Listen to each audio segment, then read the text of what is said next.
से शुरू करिए और फिर बताइए आज की बहस में कौन जीत रहा है, क्या लगता है आपको? क्योंकि उधर से राजनाथ जी भी खूब बोले। जी, आदरणीय मानद जी, देखिए, आदरणीय रोहन जी ने शुरुआत की एक दरबारी शब्द का प्रयोग करके। मैं उस पर भी टिप्पणी जरूर करना चाहूंगी।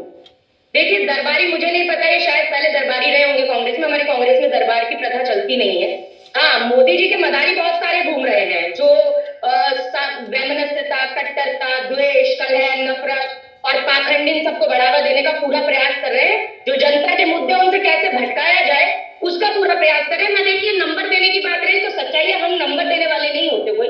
जनता देख रही है, जनता ने सुना कि जनता के मुद्दों पर किस तरह से आदरणीय प्रियंका गांधी जी ने मुखर होकर अपनी पूरी बातें रखी। मैं तो कहूंगी, हां से हिंदू और मां से मुसलमान, हम सबको पैदा करने वाले उस परमपिता परमात्मा ने हम सबकी जाति एक बनाई है मानव, सबका धर्म एक बनाया है मानव का।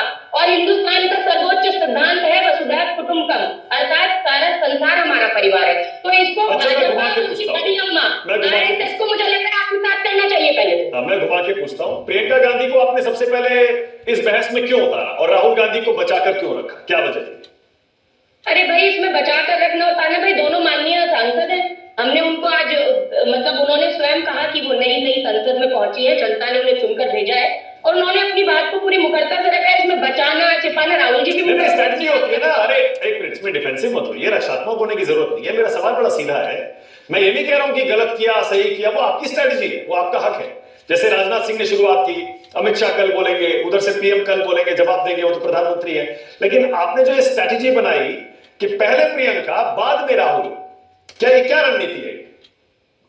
देखिए, मुझे लगता है जनता सुनना चाहती थी आदरणीय प्रियंका गांधी जी को। आपने भी स्वयं जब ओपनिंग कमेंट किया तब आपने भी यही बोला अपने ओपनिंग स्टेटमेंट में कि बहुत दिन से सब लोग, सारे कांग्रेसी भी चाहते थे और देश का जनमानस भी चाहता था कि देश की संसद में आदरणीय प्रियंका गांधी जी किस तरह से दहाड़ेंगी, हम देखना चाहते थे। हमने इसलिए प्राथमिक तौर पर उनको भेजने का काम किया है। और जाहिर तौर पर मैं इस बात को जरूर कहूंगी, इन्होंने कहा, एक बात मैं कहूंगी, इन्होंने कहा अभी कि जी कथनी और करनी में बड़ा अंतर है। बिल्कुल सही कहते हैं आदरणीय रोहन जी आप। ये भाजपा की कथनी और करनी का अंतर कब समाप्त होगा?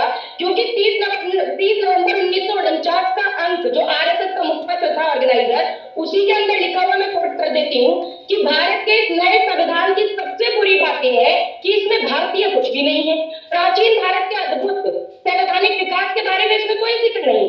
आज तक मनुस्मृति में दर्ज मनु के कानून दुनिया की प्रशंसा का कारण है और वे स्वयं स्फूर्त आज्ञाकारिता और अनुरूपता पैदा करते हैं, अनकोट। तो मुझे लगता है ये इनकी, देखिए, ये मनुस्मृति और उसके आधार पर संविधान बनाना चाहते थे, ये संविधान स्थापित करना चाहते थे। देखिए, हमारा मन से क्या मन आपको पता है ना, वसुधैव कुटुंबकम। ऐसे ही भाजपा और भाजपा की बड़ी अम्मा आरएसएस का एक मंत्र है, संवैधानिक कुटुंबकम। अच्छा, साधना, संघ कुछ रहने चाहिए। ओके साधना भारती, ये जो संविधान पर बहस है ये विपक्ष चाहता था।